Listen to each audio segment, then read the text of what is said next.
apologies, but in this first 10 to 13 minutes, there's going to be a little audio breaking. We don't know what happened, but we did get it fixed for the last, the remaining course. So bear with us for the first 10 to 13 minutes. Love y'all. Audio gets way better after that.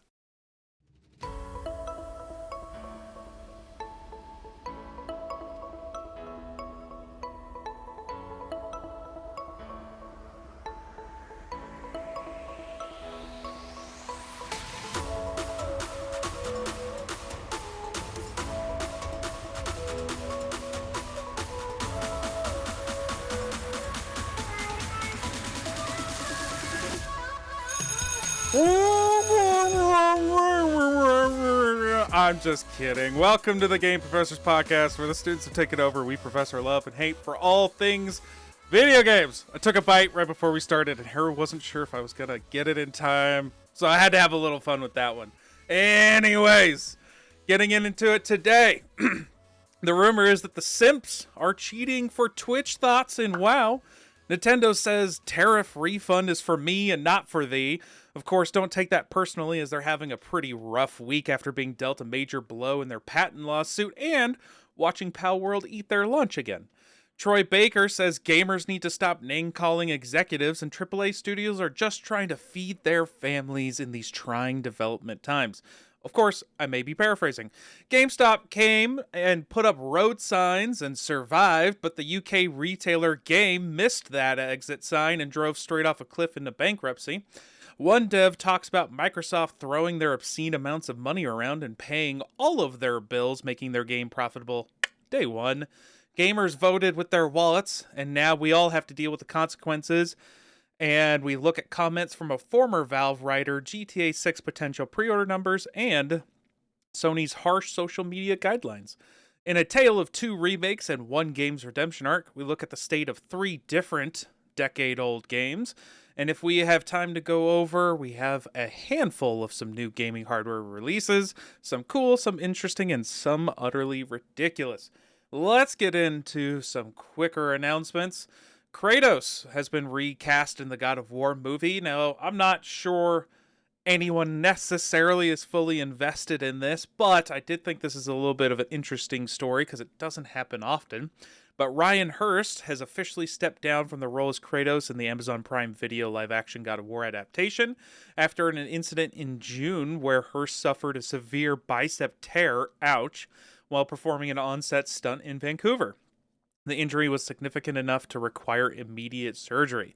His estimated recovery time is a minimum of 4 to 6 months, extending up to a year of recovery, which obviously, it drastically exceeds the duration of the production's shooting schedule, forcing Amazon MGM and Sony Pictures to recast the role. Prior to the injury, 4 episodes of the series had already been shot. So they had actually done 4 episodes already, and they're now going to have to redo them from scratch. So I just find this interesting because, like, the money that's being thrown around here to say that it's cheaper to redo those 4 episodes than it is to actually just wait for him to heal is kind of mind-boggling to me. It's not something that I would have even considered a thing that actually need to happen. I'm confused how it's cheaper. It doesn't make sense. I don't know. I guess putting everything on delay, maybe unions and labor, maybe there's something in the contract where they get paid through any delays or something. I don't know. Yeah, because could be. I don't know if I put it in here, but the injury timeline is like half a year for recovery. So, yeah, you mentioned. So yeah, 4 to 6 months right there. So, you're talking about having to delay the whole thing 4 to 6 months, and I assume at least pay portions of people's pay throughout that time, potentially pay to house studio sets, or you're gonna have to tear them down and rebuild them anyways, and maybe you hadn't actually done the principal CGI effects yet, so that's probably easy to replace a face. You face swap that, so I assume there's things that add up in there, but yeah, it's just kind of wild to me because it's not something I would have considered. Yeah, But it part looks... of me. Go ahead. No, you go on. A part of me is really curious. Like, where does Ryan end up in all this? Right? Like, is Yep. he getting paid? Does his contract state that if he gets injured, he's due a certain amount of money? Or anything along those lines. But also, why aren't we using stunt doubles? Well, so he previously did the motion capture for Thor in the 2022 God of War Ragnarok. So I would assume he probably is part stuntman.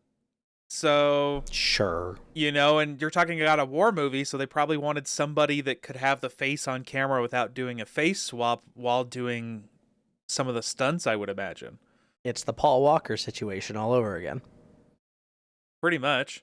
Because, I mean, that's exactly how Paul Walker got his like, go in Fast and Furious, is that he was a stunt driver to begin with, and then he just kind of became an actor that continues to do his own stunts. Well, I mean, I don't think I see anyone else in that Fast and the Furious role. So, like, it's sad, even though things didn't work out for him, like, the movies were better to have him in it. So, I'm curious to see if the replacement will be as good or not.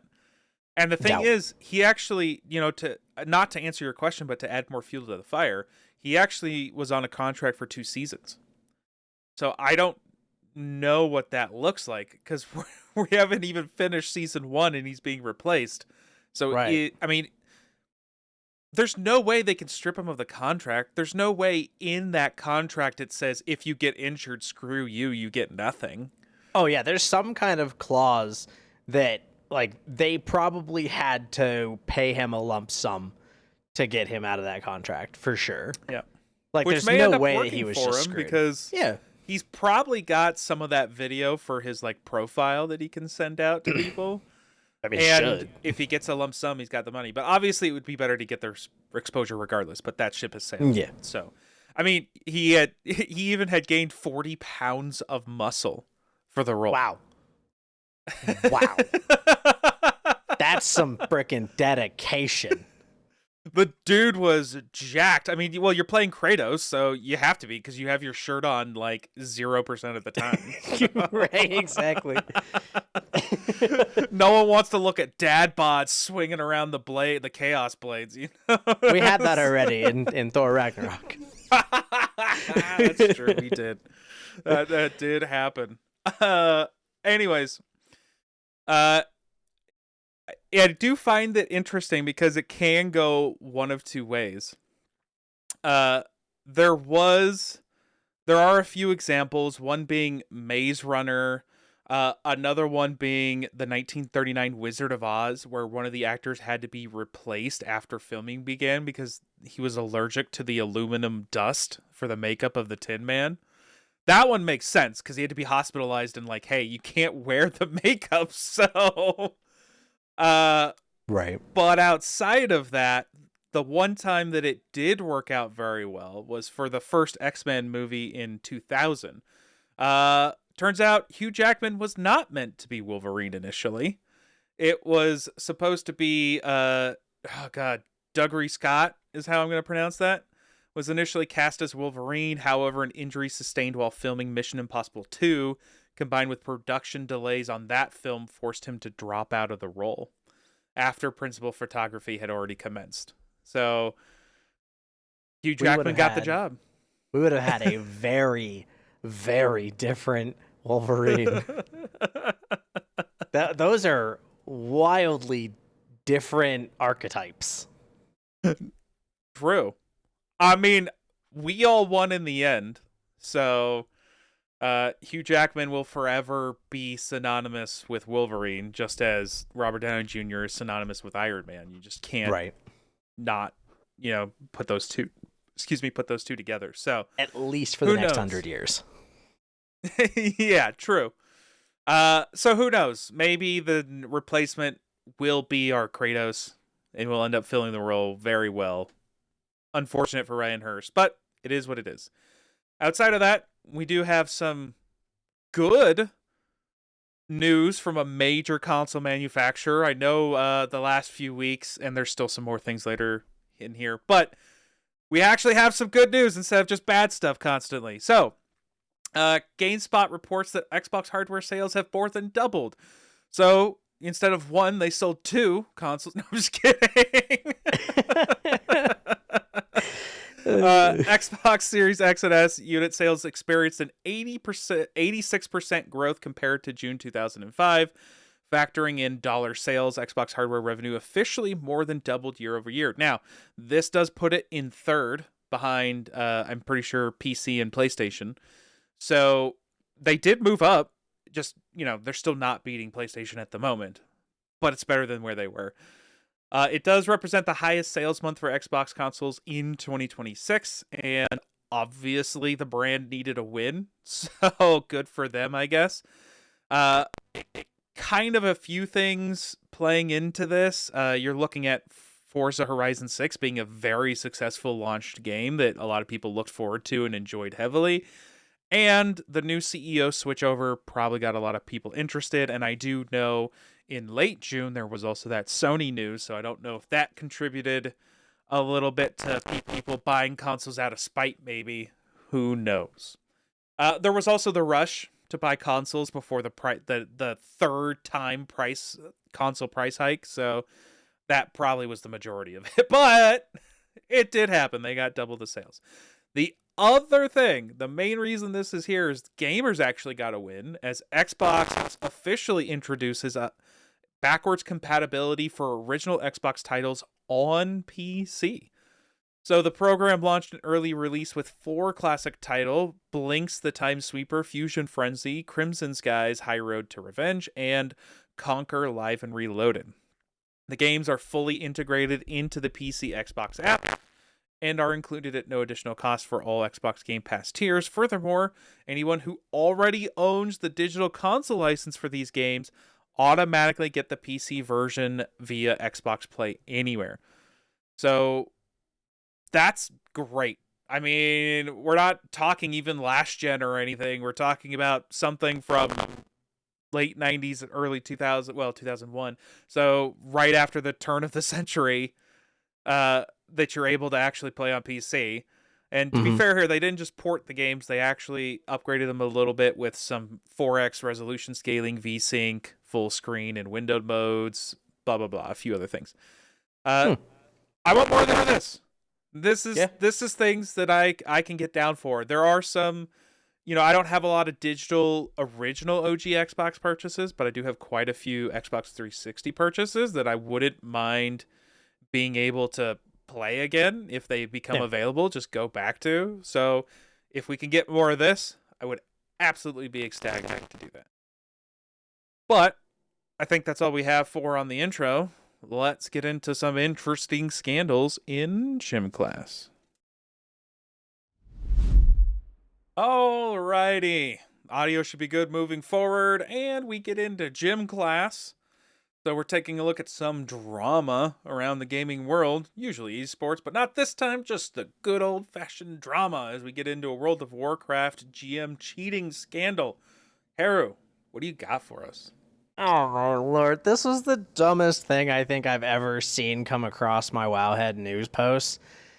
Apparently, and initially this all started as allegations, some Game Master GM, for those in the know, is under active investigation for using administrative developer powers to help a Twitch streamer group complete a dungeon, a Mythic Plus dungeon. The dungeon in question was a Nexus Point Zenith at plus 23, and it's honestly stupid.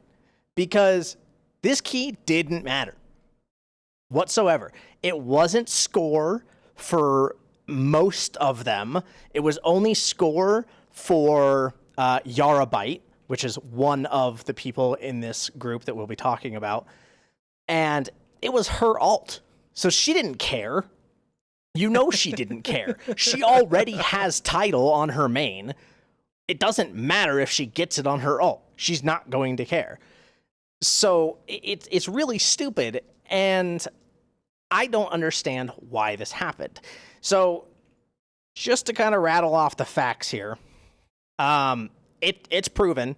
We know it happened because it was logged by the 5th member of this group, who was a pug tank. For those who don't know, it's just a pickup group, meaning they are completely unaffiliated, got them through a group finder. And or someone in our chat. Doubtful. Not at that level. That's pretty rare. That's fair. Plus, you probably wouldn't blab. Right, exactly. And honestly, I feel like this does fit pretty well in a gym class because this is the top end, right? We're talking the 0.1% group that are competing for the highest level of score they possibly can, right? It's effectively the same thing as like PvP rating, for example, in like Counter-Strike. Sure. Just to kind of solidify it for you. In said log, by rating, you could mean see... ranked? Yeah. Okay. Yeah. So in said log, you can see if you sort by deaths from the enemy or to the enemy, the last 2 entries in that log are both one-shot insta-kills from test abilities that no player has access to. So, initial thoughts was either someone was cheating, or 2, a GM did it. Well, it came out later as Yumi TV, if I remember correctly, also known as Growl. He's a very popular tank in that echelon of players. He interviewed one of the people who's also a streamer, Yesus, Yeesus, who is one of the people who was in that run. And that individual admitted to asking his GM friend in a voice call that all 4 of them plus the GM were in except for the tank. Right? So they were all there. They all knew about it. So he admitted to asking his GM friend in a voice call to one-shot the mob to save their key. And he defends himself, claiming that it meant no harm. He stated he would accept whatever Blizzard decided to do. Yeah, I bet you will, buddy. At the end of the day, you're kind of screwed. Now, I was gonna say, what's he gonna do? No. I don't accept that punishment, Blizzard. You right, cannot exactly. lay that upon me. I deny. Yeah, like Jedi exactly. wave his fingers. This is not the streamer you're looking for. Yeah, no. Honestly, I can't even blame this guy, right, at the end of the day. At least not for this incident. And I'll get into more about that statement later. This particular incident, I can't really blame the guy. If I had a GM friend, which I do, I would absolutely jokingly ask them to do something about it if I was sitting in a voice call with them and I'm about to fail a key, right? But it would be a joke. 100% a joke. I would not, regardless of how I said it, I would not expect them to do it. It's the real world equivalent of having like the policeman friend, like, yeah, hey, yes, man, can you come over and arrest my neighbor? He's being a dick. And then, like, yes, exactly. If the police guy shows up and arrests your neighbor unconstitutionally, like, the policeman is gonna be the one. He's the one at fault, not the neighbor. Exactly. What's the police officer gonna do? Be in front of the judge and be like, yeah, well, my friend told me to arrest his neighbor, so I did it. Right. Exactly. It's dumb. Through some investigation, and there are plenty of videos out there, and I'll just rattle off a couple of people who have released videos because I know we're not going to. S.T.A.L.K.E.R's released a video. Preach Gaming released a video, and tons of others. There's a million out there. I guarantee it. Through a lot of investigation, you can see in the log that the name the ability is attributed to, that the character that the ability is attributed to is Daijo Sai. That's Daijosai. And if you look up, granted, all GM characters, they're not visible on public accessible things, right? Because they exist outside of the space. However, if you look up that character's name, there is a character with an additional I at the end. This particular individual was not intelligent with the way they decided to do this. Number one, his X account was literally Daijo DJ. So it's the same. It's the same. And not only that, he is a VIP in both Yeezus and Yarabyte's streams. He is well known in their communities, and everybody knew he was a GM. So they all know the deal. Correct. So they know that he has these powers. He's very connected to these communities. And so people started deeply investigating. Well, turns out back in May, he moved from the Diablo team to the Warcraft team. So he had only been on the Warcraft team for 50 days before making this public mistake. Again, I say public. I mean, I guess if you're going to go out with a bang. Yep. You can't find any of this guy's stuff on the internet anymore. I'm sure you can probably find screenshots. But he was a senior quality analyst at Blizzard and had been for 6 years before finally moving to the Warcraft team in May. And if you happen to watch Tettle's video, partway through said video, I say partway, but it's more like at the very end of the video, he refreshes the X account of this individual, and it has gone private. Yeah, that dude. If you try and look it up now, it does not exist. No, I'd be deleting everything. The account is gone, for sure. If you dig deeper into Reddit posts and stuff like that, somebody within one of their communities screenshotted a message that Daijo sent in one of those two communities where he screenshotted his GM character and clearly explained, hey, I got my GM character. Here's a couple of the things that I can do.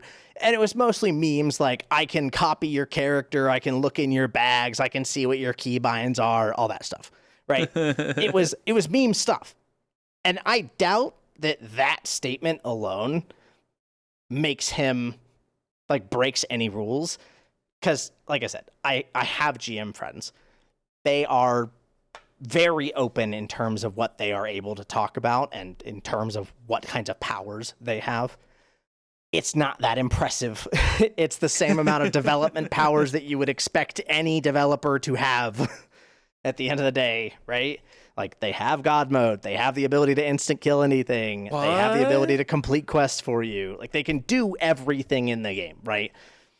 Except for get the one sword back from Cartman or whatever it was. I knew it. I knew you were going to go there during this conversation. I knew it was going to happen. I mean, the fruit's right there. All I had to do was pluck it. Yeah. And just to kind of solidify some reasoning as to why people are pissed about this. This is a competitive ladder, right? Mm-hmm. At the end of the day, like I said, this is the 0.1% of this competitive ladder. And that level of key being a plus 23, there have been, quick look, 55,000 of these 23s completed. Only 10,000 24s and less than 500 25s and 126. So, I mean, whoever the hell did that 26, I mean, I'm impressed. But at the exact same time, like maybe it was another GM. Right. It's rare, right? It's hard content. It requires team coordination, and for it to be intervened in this manner and for it to be exposed in this manner makes you wonder a lot of things. The number one thing that I'm really curious about is how long has it been happening? How many times does it happen? What other instances have existed? Not just with this guy who's only been on the team for 50 days, you said, right? Oh, yeah. Yeah. Like anyone else. Yeah. Because, I mean, this sounds like it would have flown under the radar if someone didn't speak up. Well, and on top of that, this is logging in particular, that is optional. It's not required. Yeah. It's something that we do to be able to review our gameplay and be able to, try and improve and see what mistakes were made and so on and so forth, right? When things like this happen, there's no logging happening whatsoever. Except now streamer audiences are probably going to start demanding maybe that it's happening. Maybe, but they probably will continue to not do it because even at the extreme high ends of the rating scene, which is more my scene, they don't, like, the top 50 guilds don't really publicly log. They still log, they just log privately, and it hides it from anyone who can't see it. They can see the end result, they can see how long it took them to kill it, they can see the damage that people did. They can't see a breakdown of that damage, right? So you can't see how a mob died. You can't see how many times someone cast an ability. You can't see any of that stuff. And it's mostly done to avoid people stealing strats, which I'll be 100% real with you. If you're not in the top 3, no one cares. I feel like a lot of the responses now are going to be, oh, so you got a GM to do it for you? Right. Exactly. It's a pretty well-known fact in that high-end community that people can buy these runs.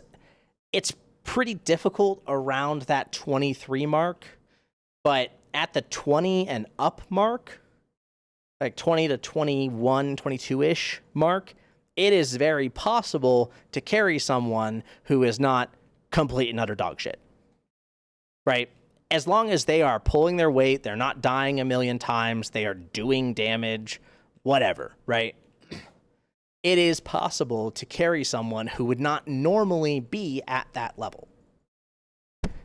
This is done very commonly as gold sales. I'm sure they're still done as real money sales. However, those are against TOS.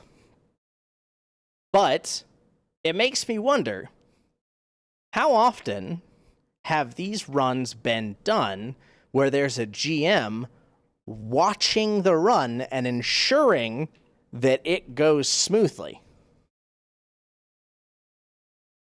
I mean, I think that's the thing, is that this erodes trust, right? Because the whole point, I mean, you look at any sort, like right now, the state of the Counter-Strike Premier leaderboards is irrelevant because most of the top slots are filled with people that are clearly cheaters. And I'm not saying that as a jealous person. I'm saying that as, a person who watches other pros look at the leaderboard and go, yeah, none of these people are legit. Yeah. Ridiculous numbers or anything like that. So. Yeah. It does. It completely erodes trust. And I mean, there are plenty of people out there who stream their gameplay, who log their gameplay at this level, but it is not a requirement. And it's not handled in any way, shape, or form by Blizzard.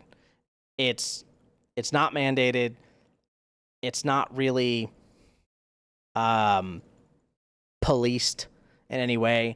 Obviously, if they get reports of cheating, they are going to respond, especially when it's reports of a GM intervening, which the Blizzard community manager, Kyvax, he did respond directly to the outcry on the official WoW forums, and confirmed that the incident was flagged, and also stated that, basically a PR statement of a fair and competitive playing field is essential to our games, and we won't tolerate cheating, right?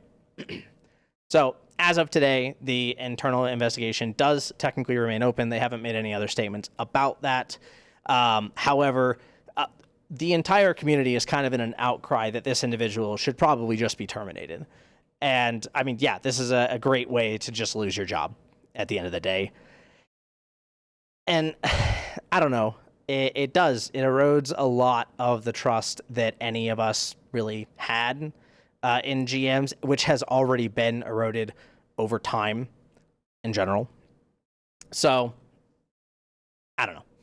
It's one of those things where we will see how Blizzard responds. And if Blizzard responds in any kind of unacceptable manner, then they will be completely destroyed, most likely.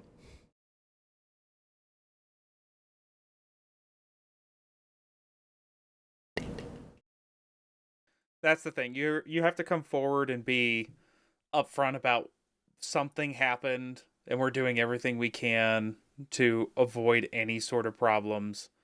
And here's what we're doing moving forward to ensure everything is good. And they do need to take action against these people. And I'm not talking about the individuals, but the run, right? Like the run has been scrubbed. Yeah. The run has already been scrubbed. It is off the leaderboards already. I'm upset at the fact that they removed it from their profiles rather than just flagging it on their profiles for everyone to see. Yeah. But I also believe that exactly. I also believe that they are under the opinion that it is not necessarily the players' faults and is instead entirely on the GM, which I would arguably agree, but I question how often this has happened in the past already.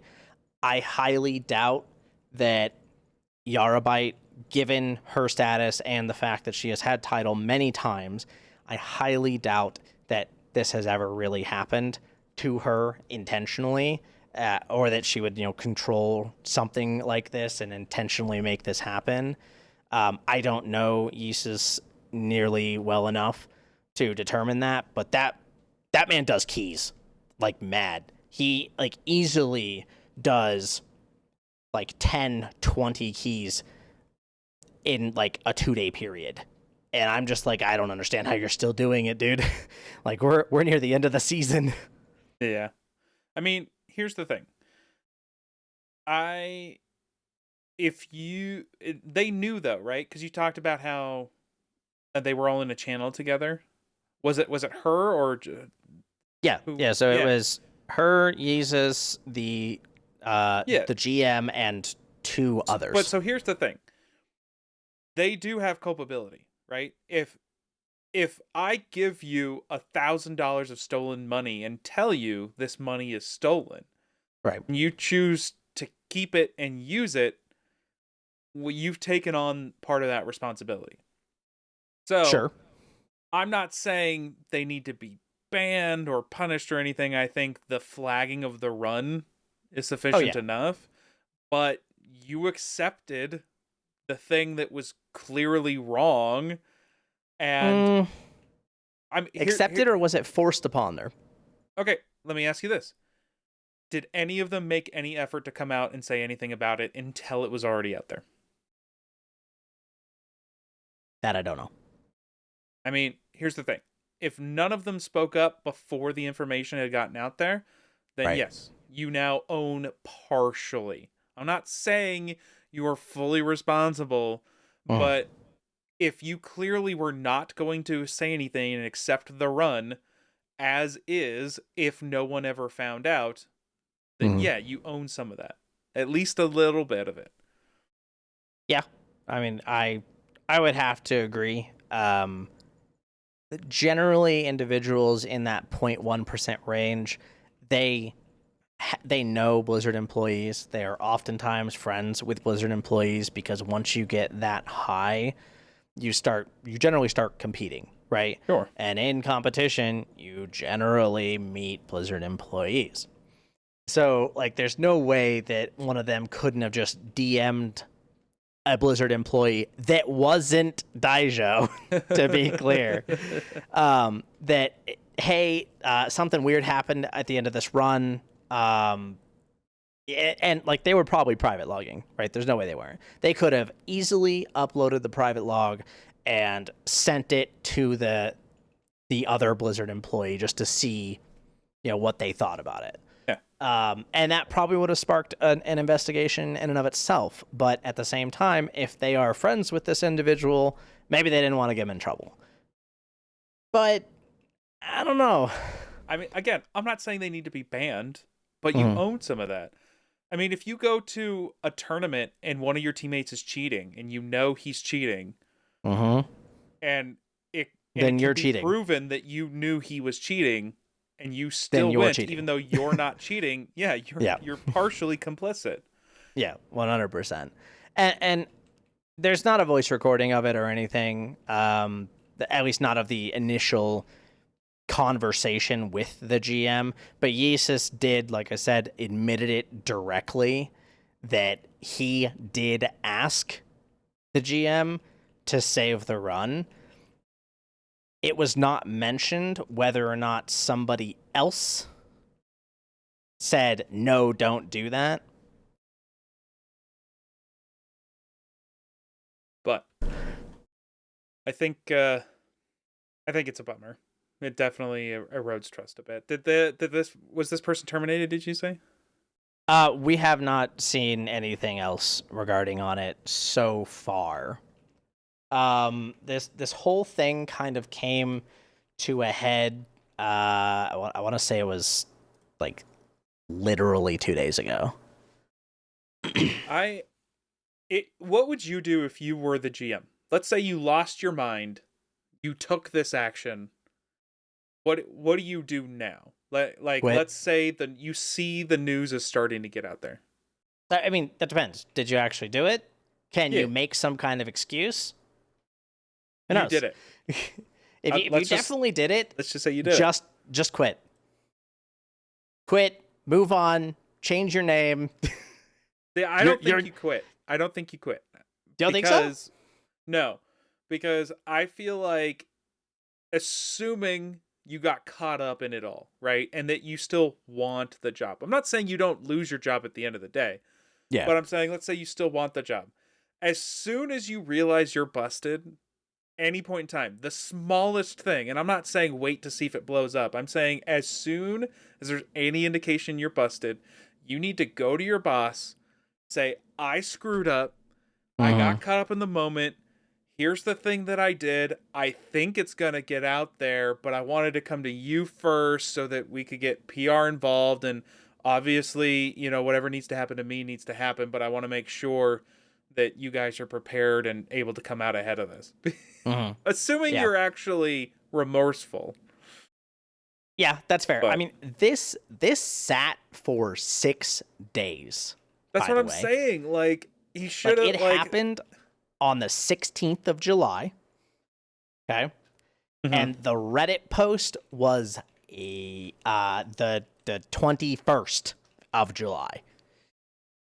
And were there any rumblings before the Reddit post? Like, was there? Not that I heard, but I'm not deep in those communities in any way, shape, or form. Fair enough. Yeah, I would say as soon as it's even close to getting out there, you need to be to your boss and be like, yeah, I screwed up, but I want to make sure you guys are okay. Whatever happens to me happens to me. Yep. Yeah. If you want to save your job, you want to save face. That's your answer, right? If your intention is to just run away screaming, you just run away screaming. Don't look back. At the end of the day. But and there was a rumor of this, and it's on one article somewhere that mentions it wasn't just a one-time joke, and that they found another combat log of a Magister's Terrace where a boss died suspiciously fast to this same exact effect. I couldn't find that shit anywhere.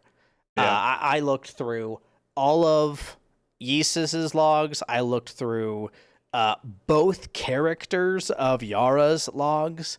So I didn't find it. Like I said, I doubt it hasn't happened before. I'm almost positive it has. Right, Occam's razor, someone's doing it. But I couldn't find proof. But at the exact same time, that proof is not readily available and guaranteed to exist. You know the old phrase, the absence of evidence is not the evidence of absence. So, just because it's not there doesn't mean it doesn't exist. It just means that you can't prove definitively whether or not it does or doesn't. Right. Yeah, so, exactly. We'll see what happens moving forward. Hopefully there's no more cheating scandals for, let's say, the integrity of the game's sake. Oh, to be clear, they will probably be banned for this. Just to be clear, they will likely be banned for probably like 2 weeks, I would say, and they will probably have their accounts flagged to the point where they cannot receive title this season. They have absolutely banned people for less, and they do not go around with that anymore. Like they have absolutely banned people for like very small things where like they duplicated reputation somehow by turning it in on like 5 characters in the same party at the same time or some crap like that. So yeah, like they'll probably be banned. Just real talk. I mean, fair. Something has to happen. You can't just get away with it all. Alrighty. Let's move on to the next section that doesn't have cheaters, but does still have a villain. Alright, civics and sociology. No cheaters here, but big bad Nintendo is fighting with the American government. So, what's going on? Well, there were all those tariffs, and we're not going to get into any of the political nature of the tariffs, but they did exist, which caused prices for Nintendo consoles to go up. Then it was ruled that those tariffs were unconstitutional, so the Nintendo sued the government to get refunds for those tariffs, and they're getting them. Now, the thing about those tariffs is that is not being passed on to you. And a class action lawsuit claims that Nintendo is double dipping on those hardware prices after getting the refunds for the UF tariffs, and they want their cut if they purchased one of the consoles. However, Nintendo is asking a federal judge to dismiss the case, stating businesses have no legal action or obligation to retroactively lower prices after a sale is complete, arguing customers received exactly what they bargained and paid for. That's such a Nintendo statement. I mean, I'm calling BS because everybody knew there were tariffs at the time. So the agreement is I'm paying for this console at this price because I know that what's happening in the world. So I think it's BS to say that you're okay with this, knowing what the prices are. Like, I mean, at the end of the day, if we circle this all the way around, right? The tariffs were attributed to the countries in question, which Nintendo is out of, and then the end users, right, the purchasers, pay for a higher price console to cover for these tariffs. You know they increased them specifically for this purpose, and even if you didn't, it doesn't matter. At the end of the day, they increased them, and this is the reason why. And then that money ultimately got sent back to the US in some way, right? I think if Nintendo ever mentioned, any investor call publicly, PR, or just any high-level employee, doesn't have to be an executive, any high-level employee ever publicly mentioned that the prices are higher because of tariffs, then you owe people that money back because you're selling them on a price because of a certain thing.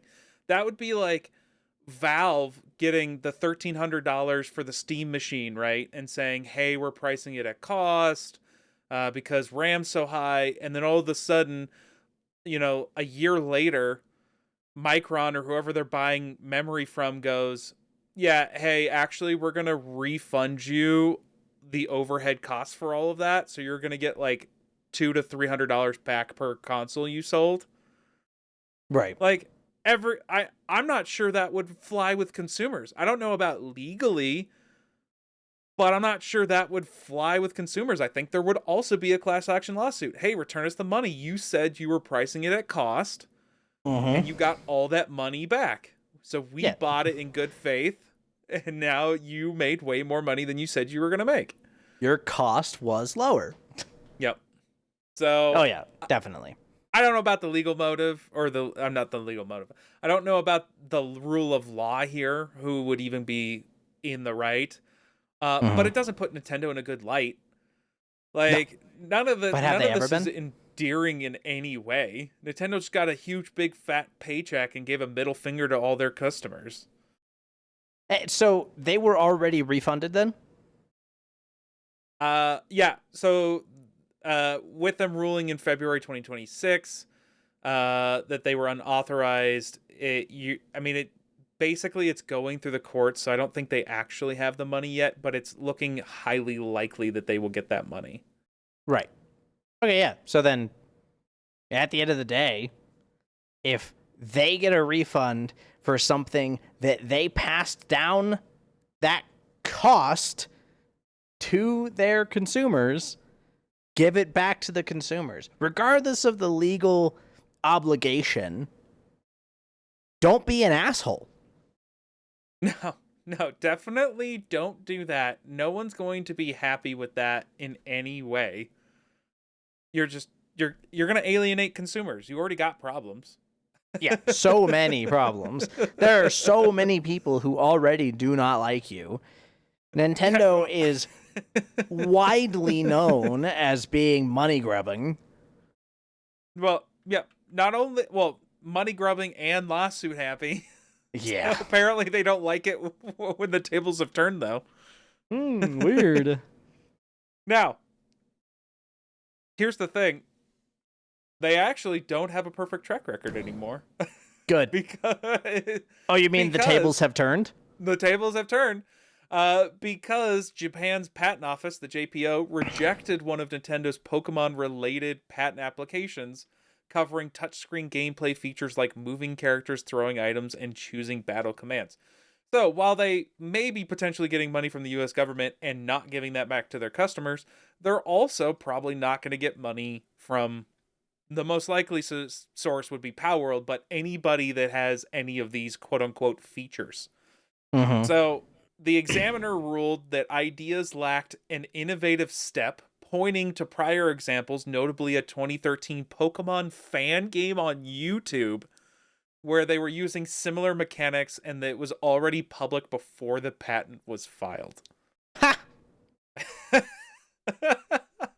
So, a few things here. If Nintendo was going to win anywhere, they were going to win in Japan. That was their strongest place with copyright laws to do so. That's what a lot of sources were saying. That if it was going to happen and they were going to get that ruling in their favor, it was going to happen in Japan. That doesn't look like it's going to happen. I also find it hilarious that the courts are referencing fan games that are on YouTube. Which just tickles my fancy that they are all up in those fan games. So I hope that this person who made this Pokemon fan game is getting a pat on the back from everybody anywhere saying, hey, thanks for saving us from this all being locked behind Nintendo's walled garden. Yeah. I mean, there has to be some kind of control in these patents, and I really hope that especially Japan's patent office like looks very heavily at any Nintendo patent applications, because they try to patent the stupidest shit. Yeah. And the thing is, this is the second rejection. So they had got an initial rejection, and this is the official one that the official ruling that came down in July. And to be clear here, this doesn't provide clearance for Palworld perfectly, because this is the specific touchscreen side. So basically, this allows Palworld to go mobile without any issues. Right. And it is in the same patent family. So what it's doing is it's putting cracks and openings in Nintendo's lawsuit that hopefully Palworld or Palworld's lawyers can exploit, which we'll get into. They have the money to do so again. I believe it. But I think this is better for all, because to your point, patenting some generic gameplay mechanic isn't good for anybody. It's just nope. It's not fun. It restricts creativity. I mean, one of the biggest things that always makes me sad is I don't remember exactly the game. I think it was Crazy Taxi, or no, not Crazy Taxi, but like Sega or someone back in the day had a patent on mini games and loading screens. What? Yeah, bro. So growing up with all of these consoles that had long load times and Metal Gear Solid 4 is coming back out, right? It's getting a remaster in the MGS Collection Volume 2, which I'm excited to play. That game had such long loading times. It was so annoying on PS3. The entire time we could have been playing some sort of stupid mini game for the 30 seconds to 2-minute loading screens, but we couldn't because it was patented. So yeah, we all lose out, and now it doesn't matter. So it's not something we will ever experience. That particular copyright destroyed it then, destroyed it now, and destroyed it forever, because it's just not going to be a thing ever moving forward. Yeah, because we have SSDs. Yeah, well, that's what I'm saying. Like, it's just not applicable anymore. There was a heyday in which it would have been amazing. I'm just thinking about all the games that I had to sit through loading screens that could have had interesting, fun mini games that were, obviously themed to the game that I was playing. Mm-hmm. But no, we're just not having that anymore. And it would be ridiculous if a thing like throwing an item to capture an animal would be patented. It's so generic. Yeah. Now, I mean, Pokeball like, specifically, it's literally a fucking net. Yeah, sure, they can patent that. The thing where it shakes 3 times specifically, sure, that's their thing. It's iconic. But just the generic thing of catching it in a ball, no. I'm not on board. It's just a ball, guys. Yeah. The thing that you can patent / copyright is the look, the feel, shit like that, right? The specific mechanics of it. And the code behind it. Yeah, the mechanics, the visuals, the code, those are the things that you can copyright. You cannot copyright an idea. Well, a generic idea. You can't copyright a generic idea. But I mean, the definition of generic, especially in video games, like that can take you really far. Well, that's what I'm saying. Like, the idea of, hey, I'm going to throw a sphere that sucks in an animal, and then it'll shake 1 to 3 times and potentially explode out of those times. But if it shakes a 3rd time, it's captured. That whole sequence in that specific way you can copyright. Yes. But now, if you were to throw, let's say, a sphere and it doesn't necessarily shake 3 times specifically, maybe it's just generically shaking and you see instead a progress bar, that's different. You shouldn't be able to claim that that's infringing on your copyright. Mm-hmm. No, I thoroughly agree. And like, at the end of the day, what would we consider Pokemon? Right? Pokemon, I would say, is arguably a genre of game. monster capturing. Yeah. Right? That is kind of the genre. Regardless of whether or not it's a genre that you can browse specifically in stores or whatever, that is ultimately the goal of it, right? Digimon has had it the same way for a long while. Yep. And imagine if we just went a different route, and we'll use another Japanese company just for funsies. Imagine if Dark Souls, the whole concept behind Dark Souls, was copyrighted. That would be ridiculous. Yes, it absolutely would be. Like, imagine trying to say, yeah, exactly. You're telling me that I can't make a game that when you die, you go back to a checkpoint and there is a thing on the ground that you can pick up? Because, like, that's the thing that makes a Souls-like, right? Well, I feel like there's a lot of things you've skipped. There are a lot of other things. Sure. yeah. But I'm kind of pinpointing that interaction because that is the well-known interaction within a Souls-like game. When you die, progress on that map resets. You go back to a checkpoint, and you have to fight your way back to, the recovery point of your body. I mean, how many games would we have missed out on if somebody was able to copyright a dude in power armor firing a gun? Hundreds. Hundreds. Bro, well, and you have to take that all the way back. Halo just wouldn't exist. Yeah, well, because Metroid existed prior. Yeah, well, that's what I'm saying. There's a lot of them that wouldn't exist. Yeah. Like, Fallout would have never existed. Halo would have never existed. Yep.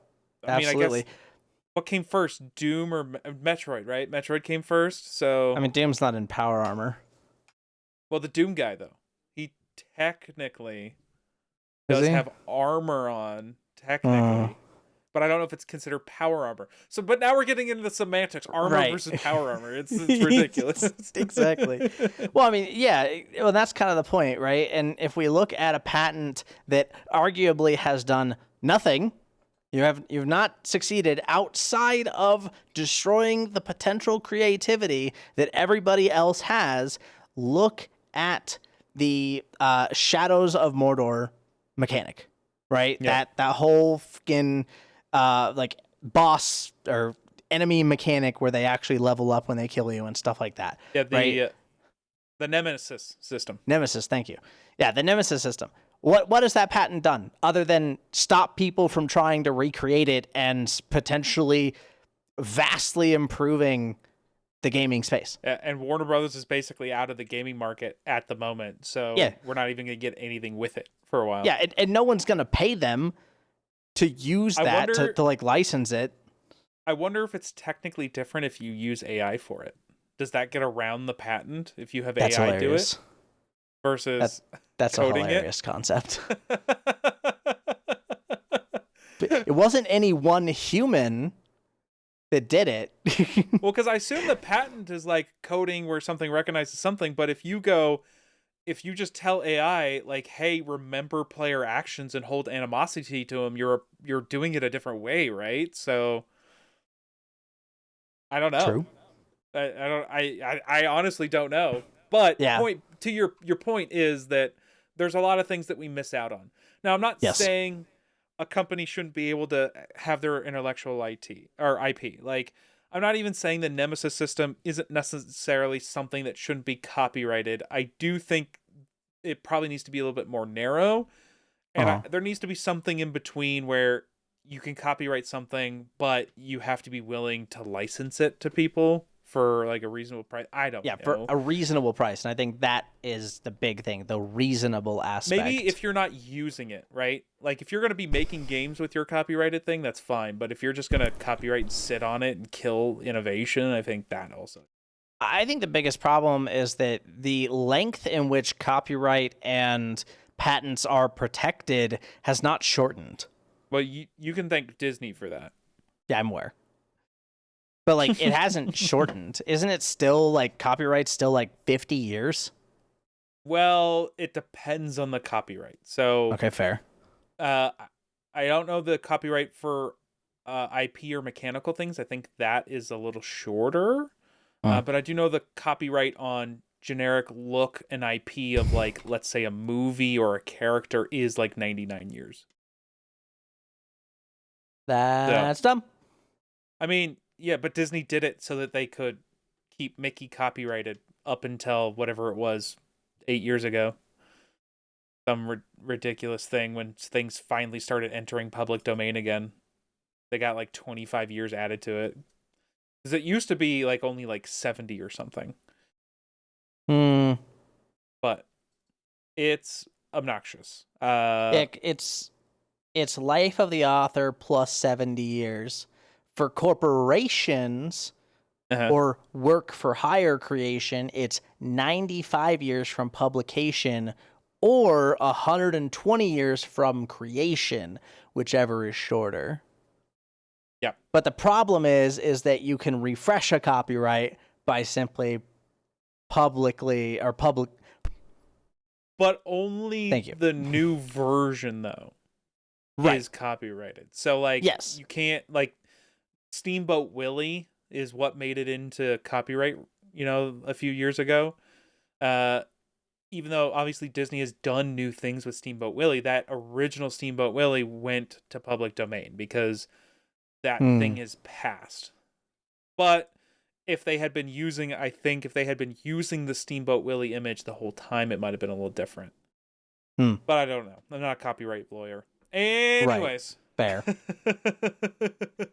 Anyways, we talk about this every time. I mean, obviously, people have a right to their innovations and ideas, but it's a little ridiculous. And obviously, none of us have love lost for a large dollar unfeeling corporation type thing. So, moving on to not a corporate. Well, I don't know if it's a corporation, but basically, there's a small team with one guy at the head who is awesome. Palworld, spitting in the faces of Nintendo, had their official 1.0 release that I think we briefly mentioned the other day.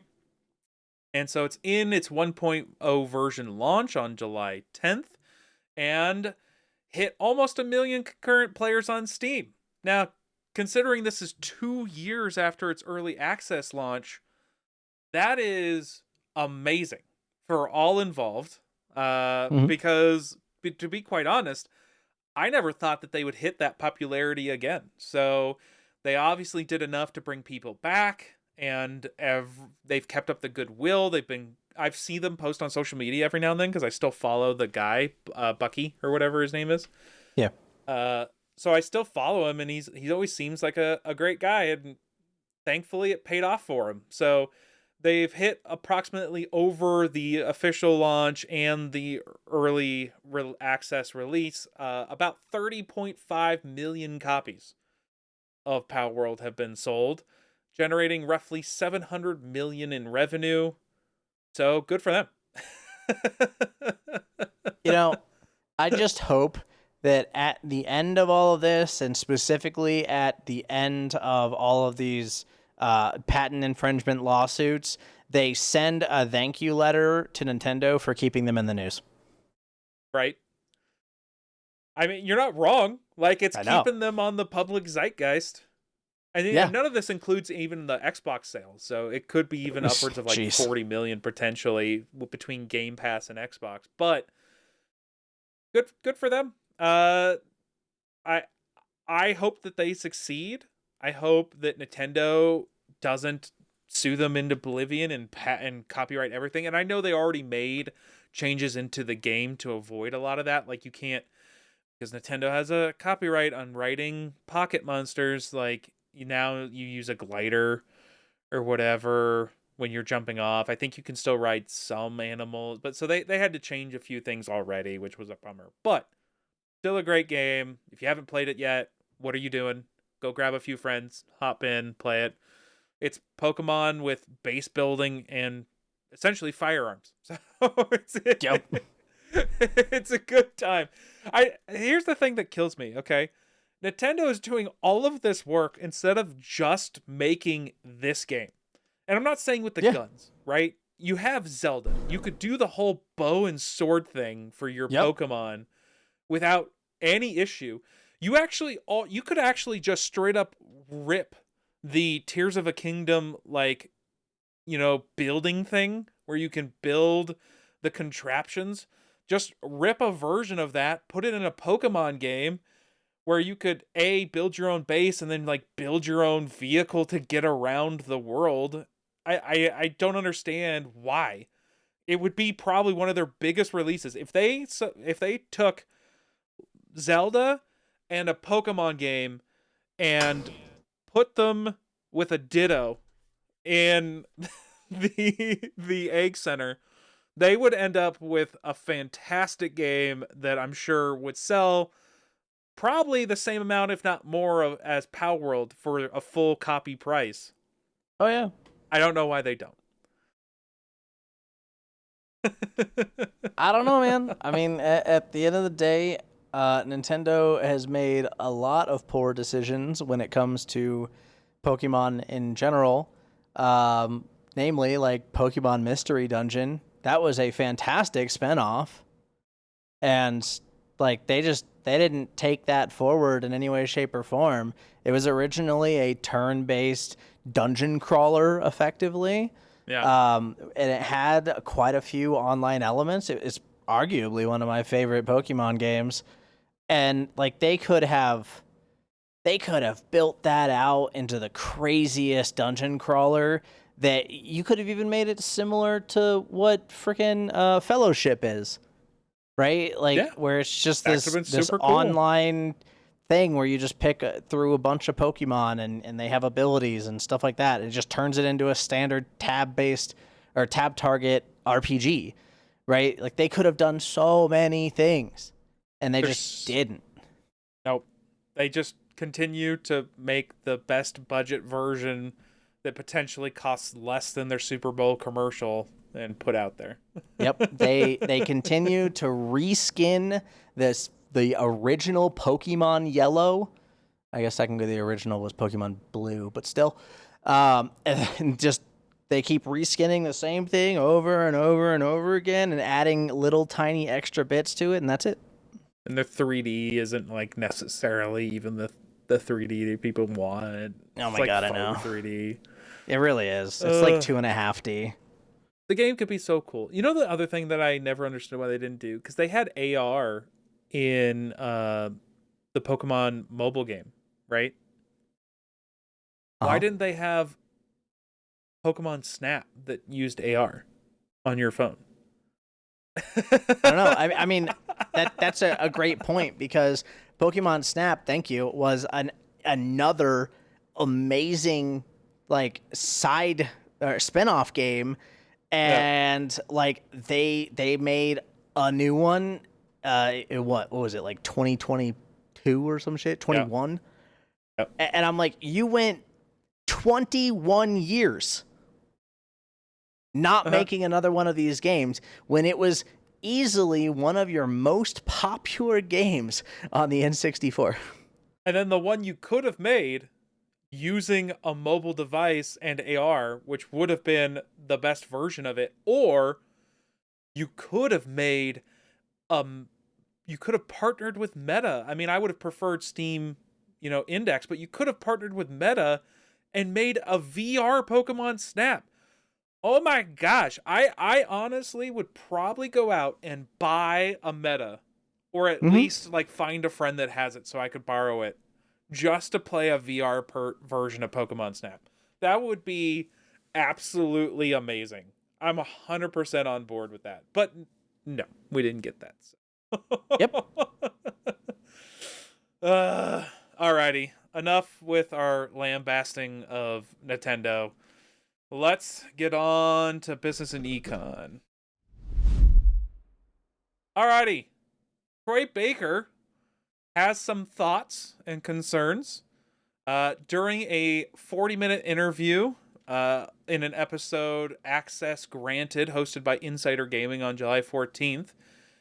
He is claiming the game industry is currently attempting to, quote-unquote, salvage itself amid a highly volatile and challenging market. saying studios are actively battling rising development costs, frequent game cancellations, and widespread layoffs just to stay afloat. He firmly refutes the common misconception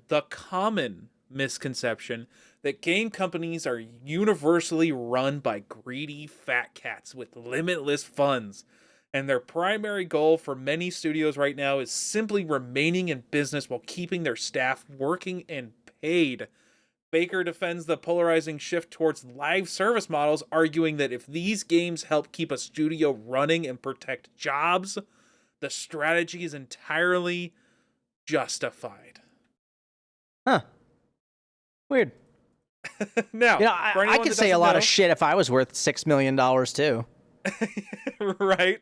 And for anyone that doesn't know, worth $6 million, but Troy Baker is a very, very famous video game, voice artist in general, but he's very famous in the video game industry. He did Joel in The Last of Us. He did Booker in BioShock Infinite, Indiana Jones in the latest Indiana Jones game, The Great Circle, and many more. So he's prolific. He's in every game, almost every game out there. I mean, not literally, but in very large games, he's in quite a few of them. So he's been around. I mean, I'm sure you're friends with all these people, especially the fat cats, apparently, that we call them, executives. So yeah, I would kind of expect you to say this because it's your job and your livelihood, but also just know. Like, first of all, okay, if live service games help keep the studios running, then it's a good thing. How many live service games have succeeded? The studios are constantly putting money into these live service games, and then most of them fail. On occasion, one of them is very successful, but most of them fail, and then the studio has to lay off people or close down. So we've just talked about Palworld, all right? A company that made a game on a budget. It's very successful, and you know what? It's not a live service game. Everybody thought this game was dead 2 months after, or not 2 months, probably like 3 months after early access, and they grinded away, put the game out for full release with a bunch of new content and updates, and lo and behold, brought back essentially, it's like 980,000, but essentially like a million people of active concurrent users. So millions of people back to the game. And you know what it's not? It's not a live service game. But what it is a good game. And we don't need to go down this rabbit hole because we've talked about it before. Live service games are not what keeps studios running. Live service games are games that, when successful, bring in the giant wads and fat stacks of cash, which doesn't help us believe that they're not greedy fat cats, because that's all they want. If they wanted to keep their employees fed and employed, what they would be doing is making good games that are consistently good on a consistent release schedule so that they can bring in enough money to fund the next game, and then you make the next game. But that's not what they're doing in any way. Yep. I mean, look, you can say they're not ran by greedy fat cats, but I'm just going to rattle off a couple of numbers. Tencent has a $35 billion US revenue stream. Sony Interactive has 29.9 billion. Xbox is 23.5 billion. Nintendo is 14.5 billion. NetEase 13 billion. EA 8 billion. Look, I'm sorry, but at the end of the day, the only ones who are suffering are AAA studios who don't know how to manage their money and are only trying to pick out that 0.1% game that succeeds, and they are blowing everything on it. And Sony is a perfect example of this. Look at Concord. Look at every other live service game. Thank you. Marathon. Look at Marathon. And you know what Marathon was in the news for? It doubled its player base with its PvE release. Do you know what double its player base is? 14,000. 14,000 Less than the size of my WoW server? Yes. I mean, so like in no way. I mean, they laid off 400 employees, so there's no way that you can argue that Marathon is a success, because otherwise you wouldn't be laying off 400 Blizzard employees. And guess what? That's a live service game that's not keeping the studio's people employed. They laid off half of their employees because they couldn't make a successful live service game. Even though they have dozens of IPs to choose from to make any kind of story-driven game, any kind of multiplayer game. It doesn't have to be a live service game. And like, the thing is that when we say live service game, we're talking about the always getting updates, always getting new releases, new DLCs, things like that. Have a ton of microtransactions. The game pass, the exactly. battle pass or whatever. Yeah, right. Like, the thing is that those are the primary type of live service game, right? But there are plenty of other multiplayer, like online multiplayer games that exist out there that are not live service, to be clear. Yeah. Do you know what the highest selling game on Steam is this year? No. Talked about it multiple times. I believe that. It's I know I'm not saying it right in the US anymore, but I'm going to still say it the same way. Mecha Chameleon with 12.6 million copies as of June 30th. Wait, why is that not the right way to say it anymore? It's like well, cuz it's not how it's said in Japanese. But huh? Yeah. Well, cuz Okay. it's a Japanese developer. Whoop-de-doo. I'm just saying, I acknowledge it, but I'm still going to say Mecha. But that it's a game that's cost, what is it, $7, $6, and $6. It's made by an appropriately sized studio. It's a multiplayer game. Essentially, it's PvP, right? It is. And 12.6 million copies. And you know what? I bet it doesn't hold those numbers long term, and that's fine. It doesn't have to. But you know what this studio has? It now has enough money to make the next 2, 3, 4 games. Especially if they don't like super expand. Yeah. So, or they invest properly. Yeah, or they invest properly. But you know what they aren't making? All the money. And that's what the studio's execs want. They want all the money, which, if you are choosing between having enough money to keep your studio and employees funded for the next game, or risking it all on all the money, you know what I would call that? I'd call that greedy. Fat cats. Yeah, call it greedy fat cats. Baker even specifically used the Scrooge McDuck jumping into money reference. Talking about how inaccurate the public perception of wealthy execs can be. I mean, excuse me, some of them make $30 million annually. Okay, like, do you know how much money that is if we were even just to put it in cash dollar bills? Yeah. Even in the highest cost of living state in the United States, that can purchase, what is that? Just a year? 15 houses outright? No, 60 houses outright. I cut it in half instead of doubling it. Yeah, it's ridiculous. I mean, why would I not picture Scrooge McDuck when they're getting paid $30 million annually and then trying to go for the highest potential dollar return, but not the guaranteed money is. I mean, I know nothing's guaranteed, but the more likely value of return. Yeah. Because here's the thing, okay? Mm-hmm.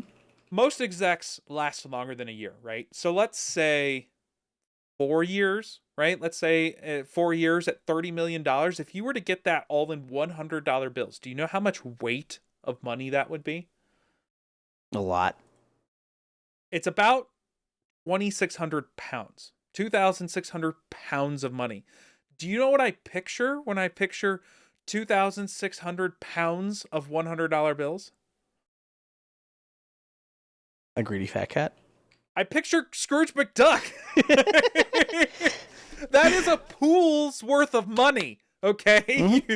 assuming that it was permeable and you could actually part ways and dive into it, which obviously physics is not happening, you would be able to swim through that money. In cartoon physics, that's a swimmable amount of money. Yeah. Oh, yeah. Absolutely. I mean, look, just as an example, right?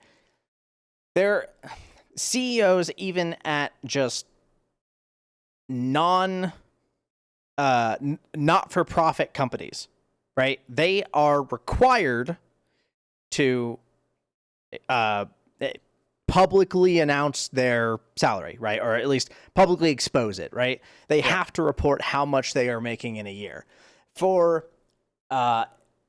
non-profit companies that are doing extremely well, that are the size of standard for-profit companies, their CEOs are still making between 2 and 3 million a year. And I don't think a lot of people understand the term million, right? We understand that it's technically the next thing above 1,000, right? I think we all understand that.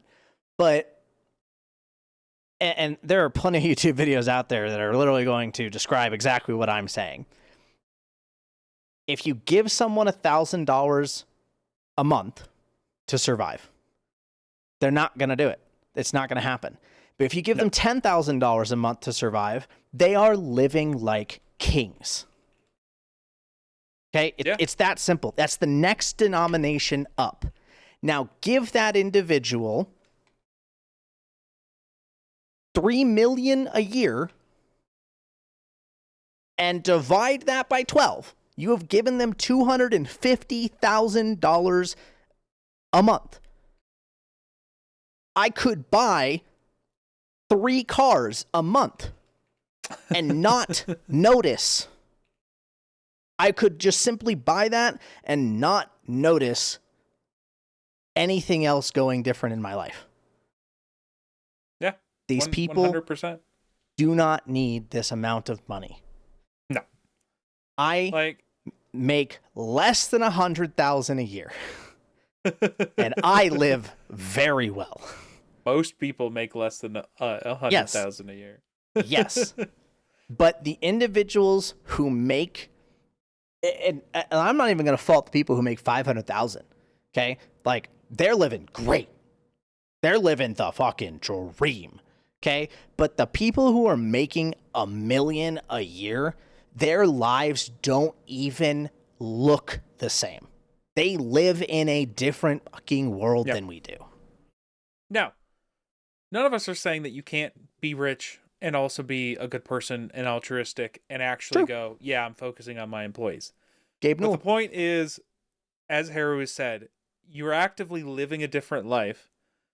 And instead of focusing on the more likely bet scenario where you make a good game that's within the development wheelhouse of the studio that you have, who has probably made that type of game before and is most likely to succeed or even, let's say, break even, as opposed to the game that costs hundreds of millions of dollars to make, constantly causes studios to fail and get laid off, but has the best potential dollar return if successful, then yeah, we're gonna call you greedy. I mean, I think Troy Baker is living in a delusional world if he thinks that live service games are the things that need. It's like the chicken and the egg. Okay, hey, we're spending $200 million on a live service game, so we need it to be successful because the live service game is most likely able to recoup the cost of us making the live service game. Yeah, no crap. You're going to have a good return on your live service game that you spent $100 million, a couple $100 million on. Yeah. Or you could be Expedition 33, spend roughly $30 million on a game with a smaller studio, some contract work, and you don't need the stupid high return. You just need even if you get fame like they did, which is great, you make money hand over fist, but you don't need that high return. You just you need way less money to be in the green, to get over the black. Like that's all you have to do is build a game within your budget, within the studio you have. Also, Plague said the wrong number for Expedition 33. It was less than 10 million. Oh, was he said it? 30 million. Well, I thought it was like all said and done ended up being like 30-ish million. I mean, we did a whole segment on it, and I forgot about it at this point. Yeah, so. I know. The developers, the CEO themselves came out and directly said that the budget for Expedition 33 was less than $10 million. Sure. I mean, point is make what's within your means. And only because I learned about this recently, but this also applies to movies, right? Because yes, the movie Obsession cost less than $1 million to make and brought in about $400 million. Yeah. But you know what it didn't need to bring in to be successful? $400 million. Exactly. If they spent $300 million on this thing, they'd want to bring in $1 billion plus. Yeah. Right? Just as an example. Forbes just did an article for The Odyssey. Okay. Mm-hmm. About $250 to $300 million budget. You've got marketing, theaters take a cut, just like console manufacturers take a cut from a game. Just like Steam does. Right? Just like Steam does too. So this $300-ish million developed movie from Christopher Nolan has to hit $700 million to break even. Yeah. Now, it's a Christopher Nolan movie. Way better chance than other directors that it'll get there. We'll see. Sure. It had a really big opening weekend, but it's got to have the legs to get there. As opposed to making a movie for $50 million. Yep. There's just a vast difference in the required return on investment. It's the same thing with live service models. You have to put in all this money to make a live service game because of how complicated it is and how much content you need to have to keep people around. And then thusly, you need to make way more money to survive. Yeah. It's not like making a live service game is always the easiest thing to do. So, I don't know. I mean, we've talked about this enough, but it just drives me nuts that this is the look that an person in the industry has. Yeah. Like, and no, it doesn't give me any faith that people actually understand what's happening. Yeah, and on top of that, I want to kind of explain why we went in so hard on Troy Baker. The biggest reason why is because he is part of that class. Yeah. He may be at the very bottom of that class, but that's like saying, oh, I'm lesser nobility. You're still nobility. You're still living a better life than any of us ever hoped to. He has an average income between $500 and $2 million a year. I mean, like, he's a voice actor, right? And I know he's a voice actor in the gaming industry. But, like, if you take this whole concept that he's talking about in live service games and go, hey, the industry needs to make cinematic universe movies because that's the only way that we can keep people employed. The only way we can keep people employed is if we make cinematic universe movies. They have to all be connected. We would all think that that is an insane statement. Mm-hmm. Like, because no, you don't. You just have to make a good movie that exceeds its budget. That's all you have to do. Yep. That's all it is. It's as simple as that. Make a good game on a budget that makes sense for the type of game that you're making. Yeah. You know what? If you make a $50 million RTS, you're probably not going to make your money back. But if you put $1 million into an RTS, probably make your money back. Look, I mean, let's use the example of that ridiculously most expensive game on Steam. Yeah. How much money do you think he put into that game? I'm going to go with probably less than $1,000. Any one person purchases that, he makes 7x. That's true. His return. Just one sucker. Now, granted, one sucker. Yep. And all it takes is that one sucker. And on top of that, he also made Steam $2,000 to $3,000. I mean, it's freaking hilarious. But it's a good point. And if we even go to Mecha Chameleon, like what is it? A handful of Japanese guys made that too, or something. Probably. Like they didn't have to be the best-selling game on Steam, even at $7 to make their money back. Yep.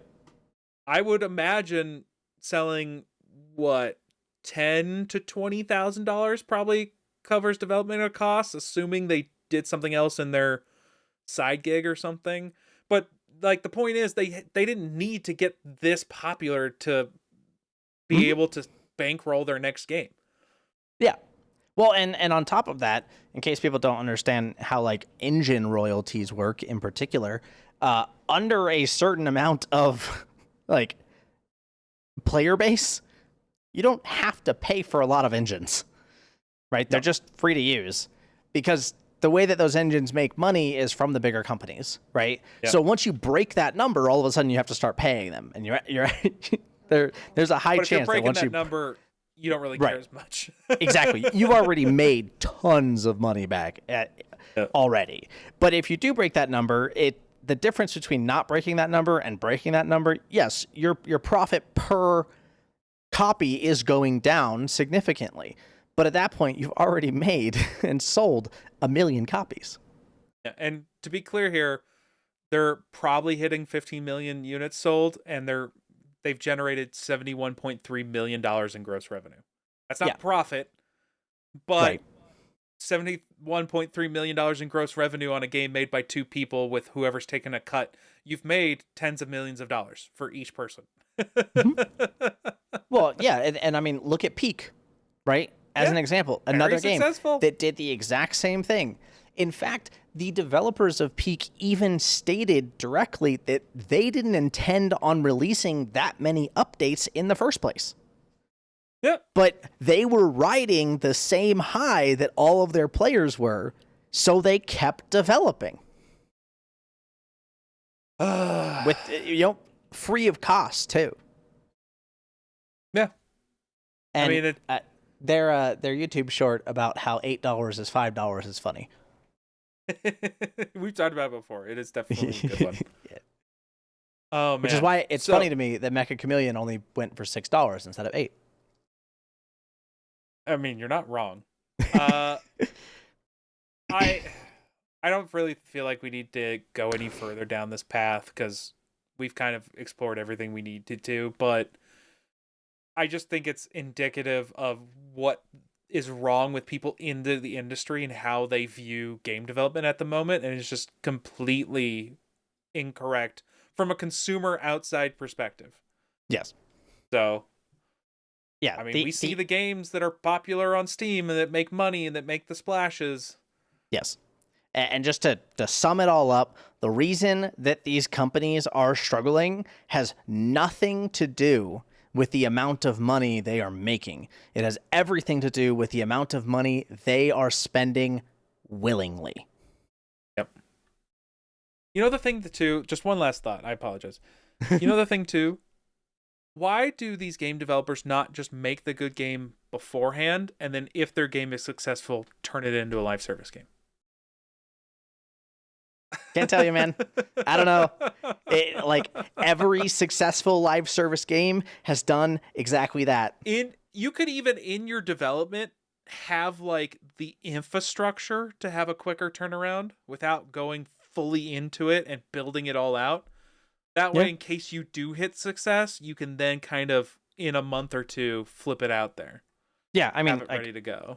It's not wildly successful, but Elder Scrolls Online, like it went on and on for quite a while. Sure, yeah. It was successful. You can make that argument. And that's exactly what they did, right? They made 5 freaking games all the way to Elder Scrolls Skyrim, and then they were like, oh, let's just release a live service game.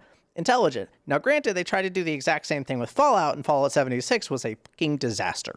Yeah, but to be fair, they had literally 0 NPCs in it. Like, the whole point of Fallout is the story in the universe. So, like, yeah, I feel like they built that to be a live service game instead of making their game into a live service game.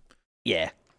So, anyways, getting on to a quick piece here, just because we've been talking, and we're going to talk about it a little bit later, but just because we've been talking about the move to digital only, the UK retailer Game, that's the name of the retailer, GAME, which is a secondhand storefront. So it's a brick and mortar store where you can trade in and buy used games.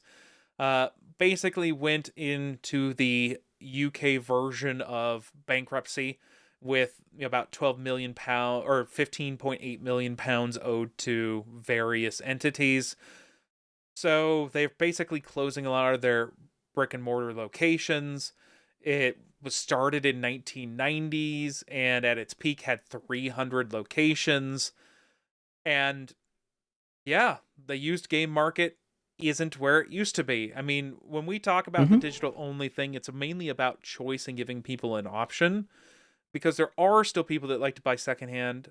But yes, the majority is buying digital nowadays. And I thought that this was interesting because it goes into the philosophy of Sony's thinking.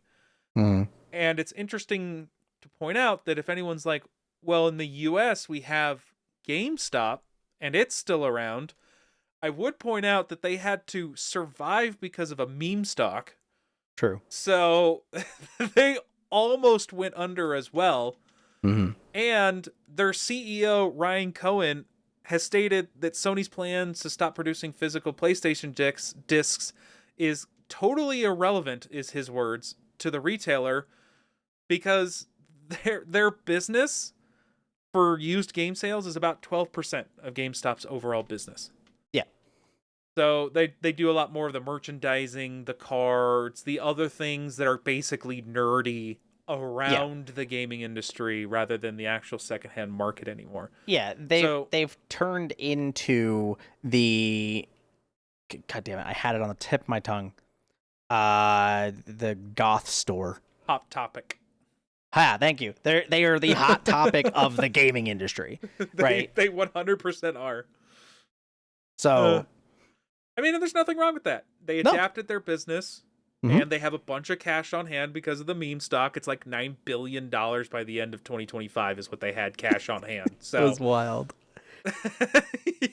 So gamers and Redditors literally saved GameStop, and then GameStop pivoted to actually being profitable. Apparently, they generated $348 million in Q1 2026 in revenue, which is 41% over their net sales. So they're actually doing pretty fine, but again, it's not because they're on the used game market. So, as much as we bemoan and talk about digital, I didn't want to at least not put context in here that we understand that yes, physical media is not the primary way that people consume things nowadays, but it is about having an option to do so, which I don't want to continue this conversation here because there are some comments about a Valve employee that this will come back up onto. But I did want to point this out in the business section because these are two businesses, one that's going bankrupt and one that managed to survive. Right. So. Yeah, I mean, absolutely. And one thing I do want to mention, like specifically with this whole, physical to digital transition, I know there are a ton of people that really thought it was going to go the same way that Blockbuster did back in the day. And the reality is that gaming is not the same kind of media. You can't really stream games in a sufficient manner. We don't have that infrastructure, and we probably won't for a good long while. So it's really just not feasible. No.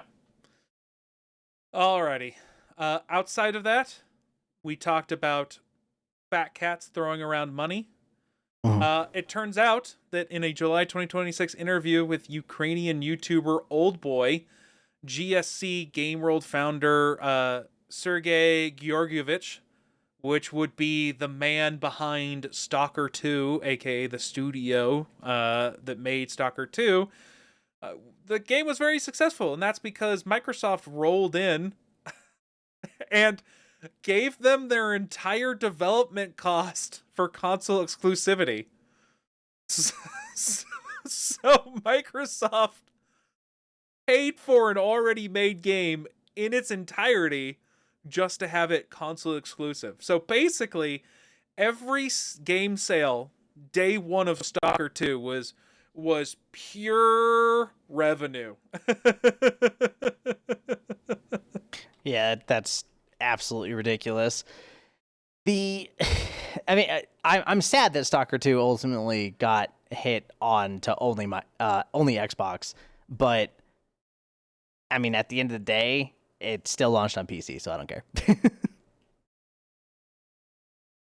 I mean, it obviously did release to PlayStation 5 exactly 1 year later, of course, so back in 2025. But I mean, every single copy was just money in the bank. Yeah, it was only a time release, unfortunately. Yeah.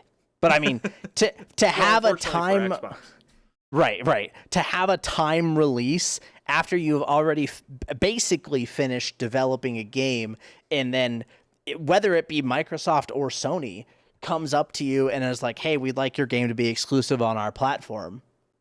Here's the cost of what you used to develop the game for that." You're not going to say no. No. Why would you? If Microsoft's bankrolling your entire development cost for only 1 year of exclusivity, there's no reason you have to say no. It's just not something that you need to do in any way. Yeah, I mean, Epic did this to a lot of games too. True. They definitely did this to a lot of games too. I mean, here's the thing. Microsoft needs exclusives, and they're talking about it. So I think the point here is that, is this money well spent by Microsoft, considering they just had a whole bunch of studio layoffs? I mean, it was more than 2 years ago, or almost 2 years ago. Yeah, but they're in the red, and they've been laying off people for over those 2 years. That's fair. I don't know. Probably not. I don't know. So, I think it's, where's your money going? Are you spending it correctly and in a smart way? And obviously, I'm not saying this is the reason, but I did find this interesting. So, alrighty. Let's move on to free period. Alright, so this is what I was talking about earlier, which is former Valve writer Chet Falsek, which I believe he did Portal and one other game, addressed online outrage about the digital-only future, stating there is no corporate conspiracy behind the move. He argues the industry is simply reacting to consumer purchasing habits, noting, "You, the consumer, have made your choice, and the choice is for digital." And we've talked about the data. We just mentioned GameStop, only a small portion of their business sales, and someone did put out the data this year from Circana analyst Matt Piscatella that only 7 PlayStation games have managed to sell more than 100,000 physical copies. Now, they sold a whole bunch of digital copies, but only managed to reach 100,000 or more physical copies. That's going to be Ghost of Yotei, Resident Evil Requiem, 007 First Light, Crimson Desert, and then EA Sports FC 26, with the last one being 12% and Ghost of Yotei being the highest at 35.4%. But the thing that we were talking about earlier that I think is the big driver here is the choice. And I think on a lot of AAA titles, more people, especially if they're not a yearly release, are going to buy the physical copies. I mean, Crimson Desert at 19.9% is still 1 in 5. That's 1 in 5 people are buying a physical copy. Well, and it's going to be more common to buy a single-player experience as a physical copy than it ever will be to buy, like, World of Warcraft as a physical copy. Like, who cares? To your point, the top 3 games on this list are all 3 of them are popular single-player experiences. Yeah, so, I mean, I'm pretty sure Crimson Desert is too. Oh, did it not have any multiplayer co-op stuff? I mean, it might have. I don't know. I didn't play Crimson Desert, so. I don't know. Yeah, no, it is strictly a single-player experience. No co-op, PvP, or matchmaking. 4 out of the 5 top games were all single-player experiences. Yeah. Which, I mean, that's exactly what you want, right? Like, those are the games that should remain physical, because those are the games that you can actually own. True.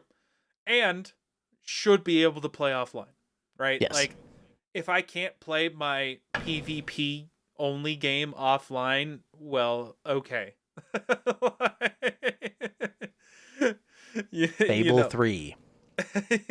Yeah, I mean, yeah.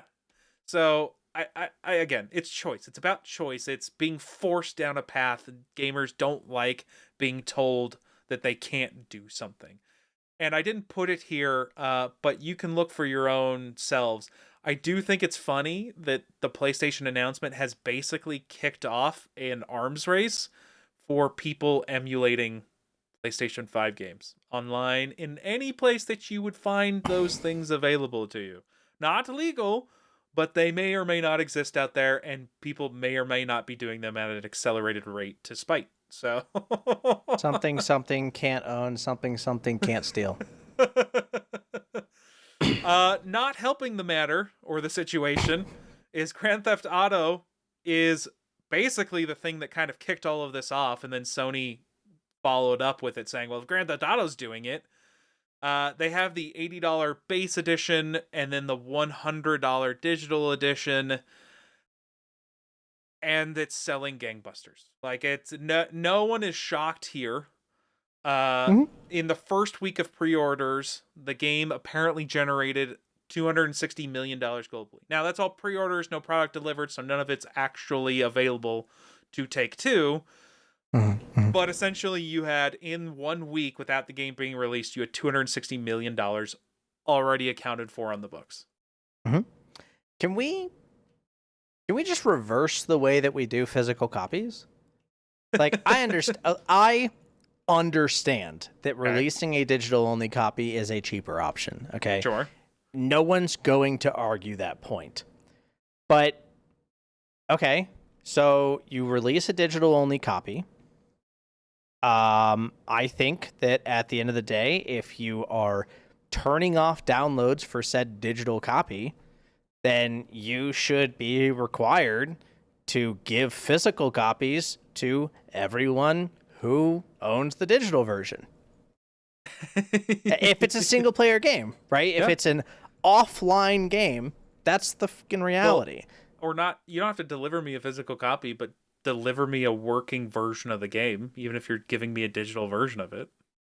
Sure, but if all they do is give you a digital version, then you have to likely put it onto a freaking disc or put it onto a USB drive, right? No, that's your physical copy. I'll just have Steam launch it.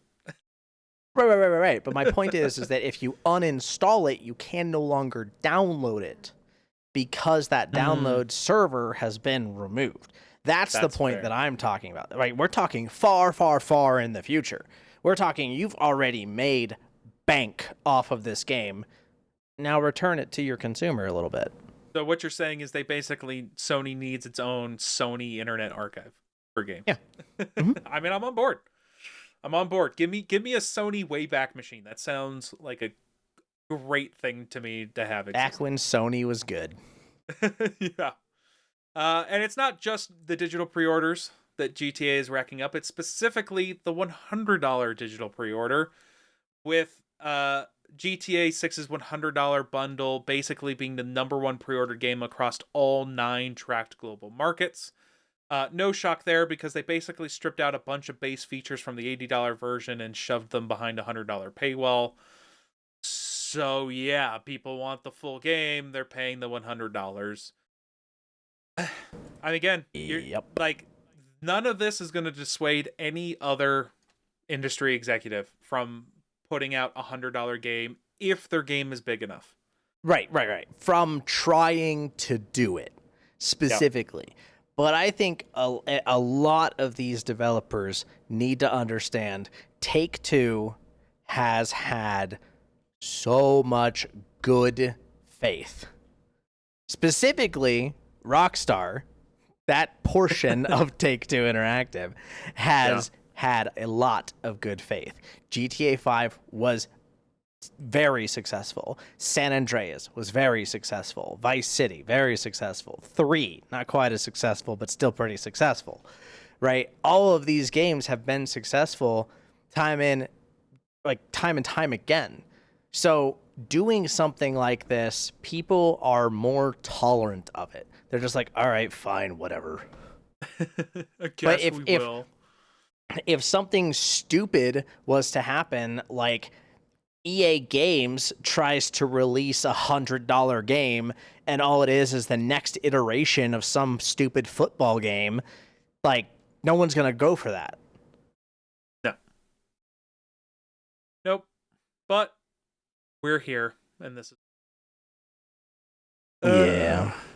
So, one extra piece of Sony news I did have this week is it's coming out that Alana Pierce, which is a person in the gaming industry that you may or may not enjoy, but regardless of that, considered a journalist and a former PlayStation first-party writer, revealed that Sony issued unprecedented strict social media guidelines to its employees. The restrictions were implemented ahead of the PlayStation Disc announcement. According to Pierce's conversations with current first-party studio employees, Sony fully anticipated the massive backlash, which is not a shock. And Sony regularly dictates what employees can say publicly, which most companies do, with these new rules being the strictest ever seen by staff that she spoke to. The preemptive gag order indicates that Sony knew the announcement would trigger an enormous PR crisis, and they wanted to prevent staff from escalating it. None of this is shocking to me. I saw a lot of like hullabaloo, like, I can't believe Sony is doing this. But if you've worked at any major company, it's the same policy everywhere. There are certain things you can't talk about. Anything that you post online, even on your own personal stuff, can be reflecting on the company.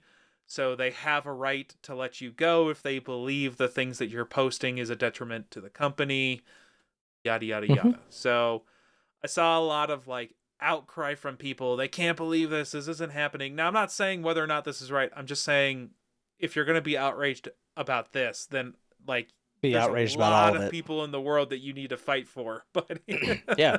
I mean, every single Comcast employee, every single Blizzard employee, every single Microsoft employee, every single company does this to some degree, right? Yeah. There are definitely extremes, but absolutely every company does this. And as many people know, I worked for Comcast.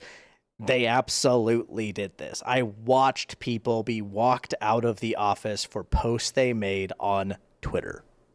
I mean, yeah, my current company, not to the same degree, but my current company does a form of this. So Yep.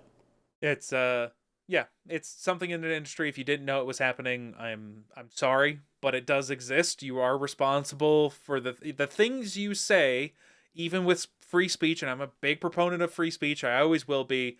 The things you say can still have consequences, even if they're not from a government standpoint. So, Correct. careful about the things you say in the world. All right, we have one last section to get to because we're going to move all of those fun hardware things probably to next week if we don't have a lot in that course. So let's get into lab work. All righty, I just wanted to quickly kind of go over a few things here that I did find interesting. So, Ghost Recon Wildlands is getting a definitive edition. Now, I'm going to give you some dates for these games as we go through, but we'll come back to this. So, Ghost Recon Wildlands was released March 7th of 2017, which makes it 9 years ago. This definitive edition, interestingly enough, I didn't think was real when I first saw it, because I pulled up my Steam app, typed in Wildlands, and all that came up was the original listing. Well, that's because it's not a separate listing, but it's a new $100 version under the original listing. It's there. It apparently comes with a base game, a season pass, year 2 pass, and keep in mind, year 2 pass would have been 2019, and multiple DLC packs, including apparently some new DLCs, Nightfall, Protocol, and Cold Eye packs that are going to unlock in the game on August 26th. And there's even rumors that there's going to be a 4K 60 FPS current gen console upgrade for the game, but that doesn't matter to me on PC.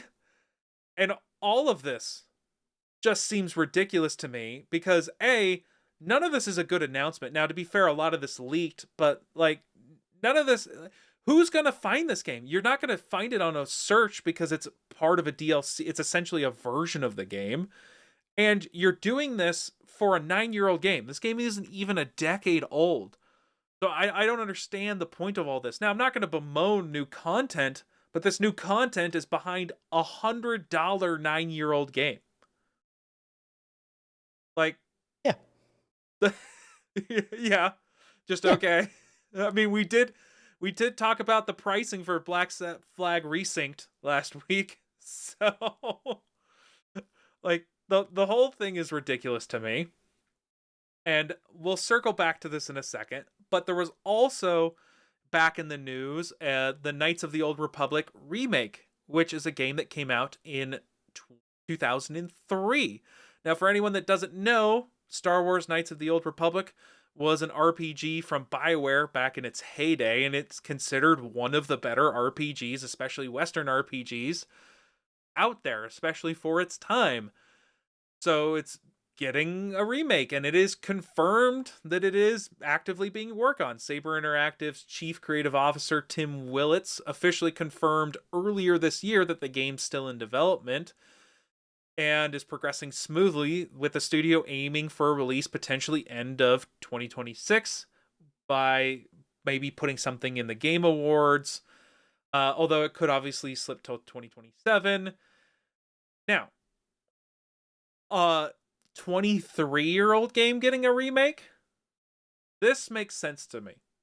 I 100% am behind a 23-year-old game getting a remake and paying for said remake, right? This remake could, I mean, I don't know if I'd want full price, but it's such an old game from 2003. You got to build it from the ground up. So if you're talking $50-ish, even $60, I would be way more understanding from a game that's over 2 decades old that it would cost a lot to redo everything. You're not going to be able to use the same audio files. You're probably going to have to record new stuff too for all of those lines. So this makes sense to me. Now, the third game that I have here is No Man's Sky, which has been in the news recently because of a parody tweet that was claiming that the game would receive its final update this year, in a lead-in to the studio, which is Hello Games' new game Light No Fire. Obviously, this is a parody and not actually confirmed, or probably not true. But that doesn't take away from the fact that Hello Games has been releasing content consistently, including the Xeno Arena update in April and the Swarm update in late May/June. So you have a game from 2016, which is a 10-year-old game, that's been getting new content for free. Now, to be fair, this game had a lot of ground to make up on because it did not deliver on its promises initially, so a little bit of a different situation. But I think we can all agree as gamers that they vastly went above and beyond what they needed to do to make up for what their release is. They have a 10-year-old game that's basically a single-player experience with a bit of co-op that was added later that they're still adding content to, and pretty substantial content. Now, to be fair, a lot of the thinking behind this is that they're trying out things in No Man's Sky for their upcoming game, which, okay, as long as they're things that work and are fun to play on, even if they're maybe not the most desirable thing, sure, go ahead, give me new content to test. I don't care. Now, I wanted to talk about these 3 games because I find this Ghost Recon Wildlands Definitive Edition ridiculous. You have a game that's not even 10 years old that you're charging $100 for because you may be increasing visuals to 4K on consoles, which I don't need on PC, and you're adding 2 pieces of DLC that I highly doubt are anything substantial. How are you charging $100 for this? Each of those DLCs is clearly worth $50, man. No, get the F out. No, I'm not buying that in any way. It is absolutely ridiculous. Mm-hmm. I'm like, I'm sick and tired of remakes happening for games that aren't necessarily from a timeline that it needs a remake yet. Yeah. Ghost Well, Recon Wildlands does not need a remake. yeah. I mean, it's Ubisoft, right? But at the exact same time, what other definitive edition games exist out there? I can name one off the top of my head. Yeah, go for it. Ori and the Blind Forest. All right, there you go. It has a definitive edition which it gave to all of its purchasers for free. Yeah, I don't get how Ubisoft massively screws up everything they're currently doing. Because the other piece of rumor here is that they're going to have a new Ghost Recon announcement for a brand new game. So to your point about Ori and the Blind Forest, how are you not announcing 2 pieces of free DLC for this game? Going, hey, we know this was a popular game. We haven't had an entry in the franchise for a little while, but we've got this game coming up, and to celebrate our new game coming up, here are 2 pieces of free DLC for this game. Yeah, it's a little older, but we know you had fun. Hop back into it, get into the Ghost Recon mode. Yeah. My biggest problem with this definition of definitive edition, the tag definitive edition has been used on games that have received a lot of updates since their 1.0 release, and it's basically the way for the developers to say, hey, we're done. We think it is at the point that we're happy with it. Enjoy. Yep. Right? That's what this tag has been for. And it's not even just Ori and the Blind Forest. Northgard did this, Outward did this, Marvel's Avengers did this. Divinity Original Sin did this. Yep. Original Sin 2. Yeah. I mean, But yeah, still, like, they've all done these things. That's how it's supposed to be used, not like this. It drives me nuts. I'm sick and tired of seeing this kind of obscene purchase for an old game. We just talked about Black Ops. We just talked about Resync, Black Flag Resynced, which is a remake, but that's a remake of a game that came out in 2013, 2014. Yeah. You're actually over a decade on that. Like, stop it. Stop. I mean, my personal problem with the whole Black Flag Resynced thing is that, like, it's not what we wanted. No. And they nickeled and dimed for a lot of things, added a whole bunch of extra DLC. But I can understand making a remake for a game of that age and era. I don't think they did a good enough job to justify it, especially the cost, but I at least understand. Yeah. So many of these companies fail to pivot when they have a good thing. Yep. And it's the wildest freaking thing to me. Because what would you have wanted out of Black Flag? If it could spin off into anything, what would you have wanted? If it could have spun off into anything? Anything. Well, just generic Assassin's Creed pirate game. Like, it doesn't even need to be called Assassin's Creed. All you had to do was take all of the ship stuff, give me more of that, retain the combat that exists in there, maybe take out the hidden blade portion of it, or maybe there's a rogue class that has a hidden blade. I don't care. And give me that with multiplayer. Boom. Yep. We're in the same boat, and we've never talked about it before. They had the recipe right there. Yes, it's plain to see. It's literally in their face. The community was probably begging for it. I don't know. It was 13 years ago. And instead we had whatever pirate abomination they decided to come out with that definitely crashed and burned. Exactly. Alrighty. I think that's all we have for this week. Alrighty, people. Close your books and pack those bags. That's all we have time for this week. And I hope you enjoy your time off. Now, if you do have a pool filled with money, we aren't in a cartoon. You cannot dive into it, okay? The dollar bills or coins aren't going to part for you. You're either going to die or you're going to suffer grievous injury. So do not dive into a pool of money. Just do not. But on the other hand, yeah, if you're going to do it from the roof of your house. No. Oh, he's joking. We do not condone any of that. Do not swan dive off your roof. You will die. Serious injury. Do not do that. We look forward to your participation next time. Peace. The